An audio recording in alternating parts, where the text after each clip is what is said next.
This is the artificial intelligence voice of Konstantin Kisin narrating this pod slice summary of the Triggernometry podcast. Guest historian Niall Ferguson argues against the idea that Western civilization is in decline, stating that it's not accurate to assess the progression of civilizations or empires in cyclical patterns. As opposed to popular belief, history doesn't follow a life cycle, and the rise and fall of empires are not always predictable. Nor is it plausible to assign a so-called stage of decline to Western civilization.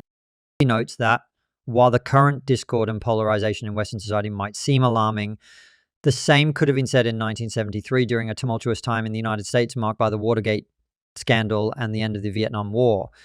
This comparison underscores how dire situations do not necessarily spell the end of a civilization. However, Ferguson also admits that there are concerning geopolitical patterns that mark this era. One, for instance, is how rivals like China, Russia, Iran, and North Korea are increasing cooperation and coordination, posing substantive threats to democracies. Secondly, the economic and technological edge of China over the US presents a new kind of challenge to Western dominance. Ferguson concedes that the fiscal situation of the US, with its increasing deficit and spiraling debt service costs, is concerning, especially when compared to the situation 50 years earlier. He also points out the decline of the US's military-industrial complex, with China now positioned as the arsenal of autocracy.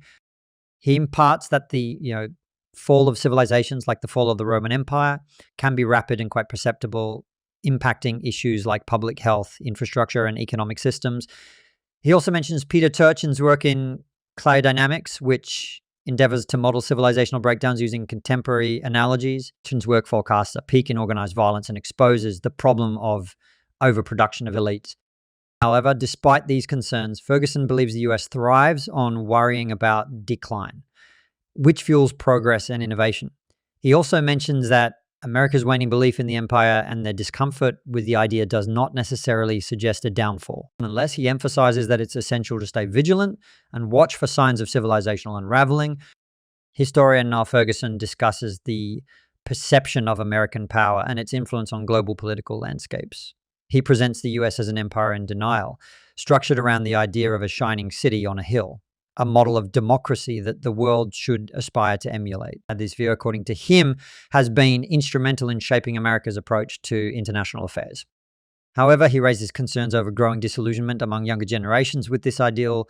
He attributes this shift in perspective to the US education system, which he argues is replete with figures that present the country's past and its global influence in a negative light. Ferguson observes a general skepticism among Generation Z towards capitalism and an increasing inclination towards socialism. He also underscores their largely pro-Palestinian stance in the Israeli-Palestinian conflict, marking a significant shift from previous generations. Worriedly, he notes the adoption of authoritarian viewpoints on issues such as the environment due to the perceived urgency of the climate crisis. Ferguson criticizes the approach of labeling historical narratives through the contemporary lens, considering it a departure from true historical scholarship. He argues that the past should be understood in its own context, not judged by modern standards. Digging deeper into the US education system, he expresses concern about the content being taught, stating that it edges more towards indoctrination than education. He also mentions that, unbeknownst to most parents, it's not uncommon for teaching materials to carry a political slant. For example, a teaching module on slavery for children presented by the Southern Poverty Law Center.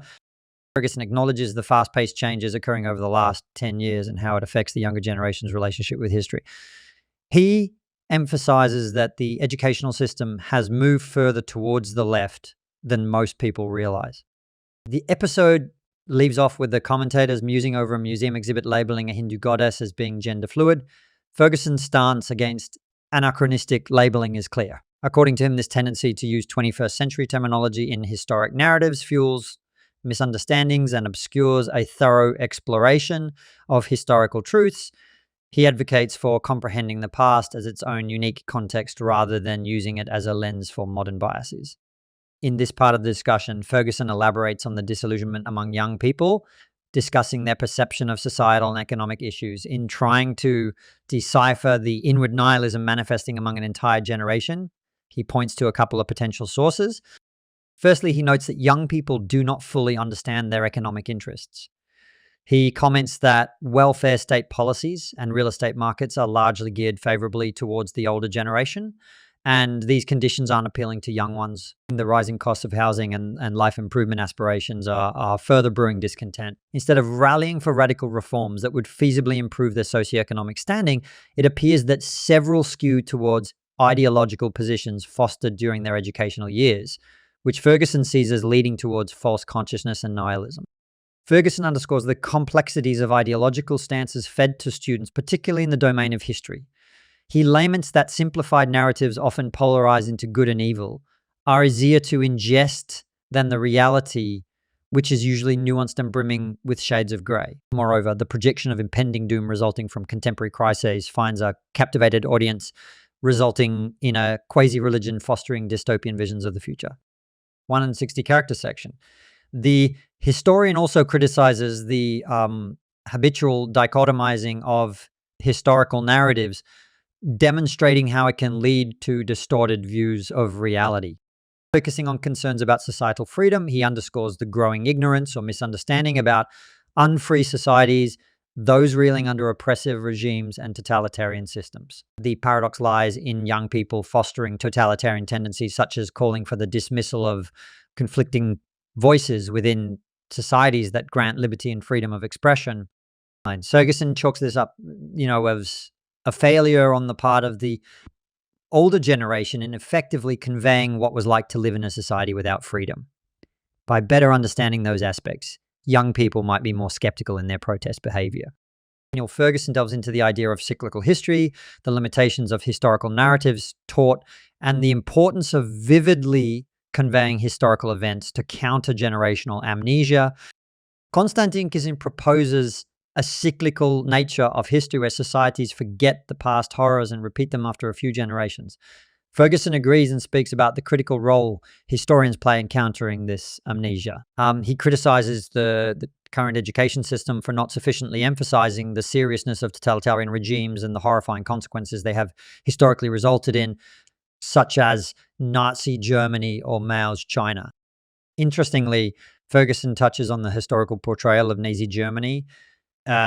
He feels that it has been compartmentalized as an occurrence unique to Germans, thus the lessons from it are not universally understood. Ferguson argues that this horrific event could have happened anywhere, and that the potential for such a regime lurks in more societies than we usually assume.